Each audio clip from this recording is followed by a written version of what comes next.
تھوڑا سا اگر آپ سے پوچھنا چاہوں اف یو آر کمفرٹیبل کہ وٹ کلکڈ فار یو، آپ نے کہا کہ آپ نے کافی عرصہ انگزائٹی فیس کی، وہ سنگل چیز یا وہ چلے نمبر آف تھنگز جو آپ کے لیے کلک کی، وہ کیا؟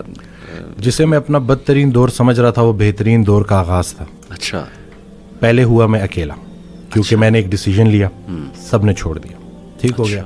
اتنی آئسولیشن تھی کہ، اور پہلے بالکل مجھے اللہ کی رحمت سے میں نا امید ہو گیا تھا، اور مجھے لٹرلی وہ سوسائڈل تھاٹس بھی آنا شروع ہو گئے. تو اسی دوران میں ایک ویڈیو سن رہا، تو اس میں وہ اللہ نے کسی نہ کسی کو بہانہ بنانا ہوتا ہے، وسیلہ بنانا ہوتا ہے. تو وہ قاسم علی شاہ صاحب کی نا میں سن رہا تو ایک ویڈیو، تو اس میں انہوں نے کہا کہ حضرت واصف علی واصف رحمۃ اللہ علیہ.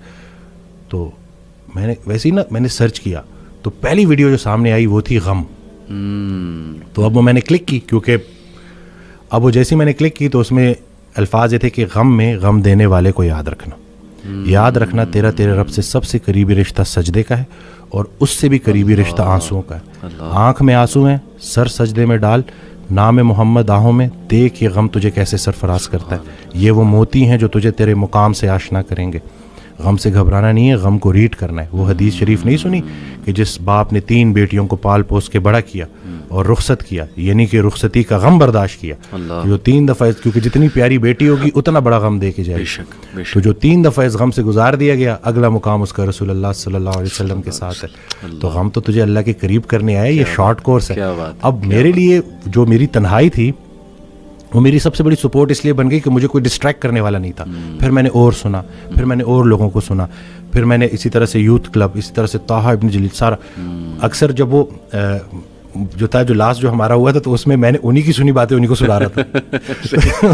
تو بس دیکھیں نا کہیں سے بھی اگر، اور ان سے بھی جب پوچھتے تھے نا جیسے کہ آپ کے لیے ہم کیا کریں، تو انہوں نے کہا کہ میرا یہ پیغام لوگوں تک پہنچاؤ کہ یہ جو ہم عمل سے خالی ہو گئے ہیں نا، وہ علم جو عمل سے خالی رہ جائے اس کا بھی پوچھا جائے گا. صحیح بات. تو کرنے والے کام ہے، کر ڈالو. ہمارا سب سے بڑی خوش فہمی ہماری یہ ہے کہ ہمارے پاس ٹائم ہے.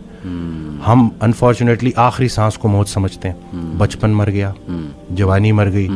جوانی تو ہاتھوں سے ایسے نکل جاتی ہے جیسے مہندی کا رنگ، ٹھیک ہے. اور پھر جب آپ کو پتہ چلتا ہے تو آپ اس بڑھاپے میں ہو، اور اب آپ جب ماضی میں دیکھ رہے ہوتے ہو کہ کہیں میں اب کیا لے کے جا رہا ہوں اللہ کے پاس. تو یہی ہے کہ یہی وقت ہے.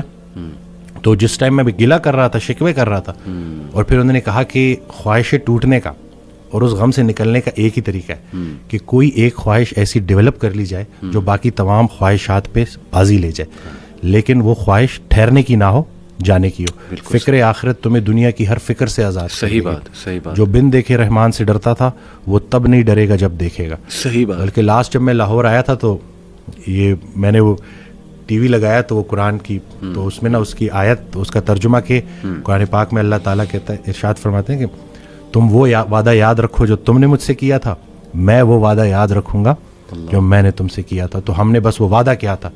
نماز بھی تو اللہ کی یاد ہے نا. صحیح صحیح. تو اور پھر دوسرا یہ کہ یکسوئی، کہ جب آپ کا نا یکسوئی نصیب ہو جائے، ایک ہی آپ ڈائریکشن میں چلنا شروع ہو جاؤ. محبت کیا ہے؟ محبت ادھر ادھر دیکھنا نہیں ہے، ایک ہی ڈائریکشن میں دیکھنا. بالکل صحیح. تو جب آپ کی ڈائریکشن اللہ کی طرف ہو جائے نا، پھر اٹھنا بیٹھنا ہر چیز، اور ویسے ہی اللہ تعالیٰ آپ کو مشکل سے نکال لیتا ہے. اور ڈاکٹر صاحب آئی تھنک یہ جو سینٹینس ہے نا جو آپ نے بولا تھا کہ اللہ سنبھال لے گا، بالکل ultimately you have to leave everything to Allah. اور قرآن مجید میں بھی اللہ، ایون نبی صلی اللہ علیہ وسلم کہتے ہیں نا کہ تم مشورہ کرو لیکن اس کے بعد اللہ پہ توکل کرو اور چھوڑ دو، اللہ تعالیٰ اس کو سنبھال لے گا. آئی تھنک جب ہمیں یہ بلیف ہو گیا نا کہ کائنات کا نظام چلانے والا اللہ ہے، لوگوں کے دلوں کا کنٹرول اللہ کی 2 انگلیوں کے درمیان ہے، یہ حدیث میں آتا ہے. ہر چیز، ایٹم بھی موو نہیں کر سکتا اللہ کی اجازت کے بغیر. اللہ الوکیل ہے، جس کا مطلب ہے ڈسپوزر آف افیئرز. تمام افیئرز اللہ نے ڈسپوز آف کرنے ہیں. جو آپ کی زندگی میں ہو رہا ہے یہ آپ توکل رکھیں، یقین رکھیں کہ وہ اللہ کی اجازت سے ہو رہا ہے، اس کا ایک مقصد ہے. بس آپ نے یہ تلاش کرنا ہے بجائے کہ اس غم کو اپنے سر پہ چڑھانے کے. جیسے آپ نے کہا you just have to find out کہ یار یہ آیا کیوں ہے، اس کا مقصد کیا ہے، یہ مجھے کیا سکھانا چاہ رہا ہے. اور سجدے میں جا کے بندہ رو پڑے اللہ کے آگے، اللہ سے تقویت مانگے، اللہ سے کہے کہ اللہ مجھے پرسپیکٹیو دے.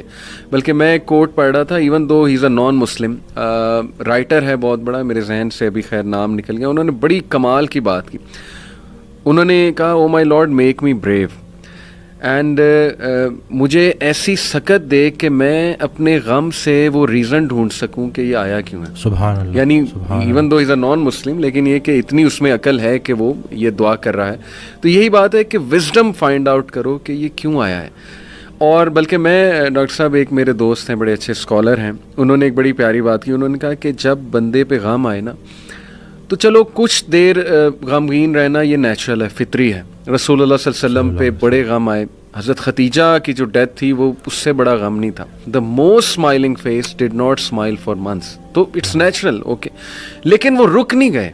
ایسا نہیں تھا کہ وہ آئسولیشن میں چلے گئے, یا ایسا نہیں تھا کہ سارے کام ٹھپ ہو گئے. کیونکہ میرے دوست نے کہا کہ دیکھو جب ہم ٹھپ ہو جاتے ہیں نا, یہ پیسو شکوہ ہے اللہ سے. اتنی تو ہمت نہیں زبانی رب سے شکایت کریں, لیکن یہ کہ ہم ٹھپ ہو کے دکھاتے ہیں کہ جی بس میں تو راضی نہیں آپ کی رضا میں, انڈائریکٹلی تو ہم یہی کہہ رہے ہیں. انہوں نے کہا جو لوگ غم میں کھڑے ہو جاتے ہیں نا, ان کا دل نہیں کر رہا صبح اٹھنے کا, بستر پہ پڑے رہتے ہیں. آئی ایم شیور آپ بھی ایسی کنڈیشن سے گزرے ہیں کہ اٹھنے کا دل ہی نہیں کرتا, ہمت ہی نہیں کہ جی بندے کا دل کرتا ہے میں سویا رہوں, ریالٹی میں آؤں ہی نہ, مطلب ریالٹی سو بیڈ.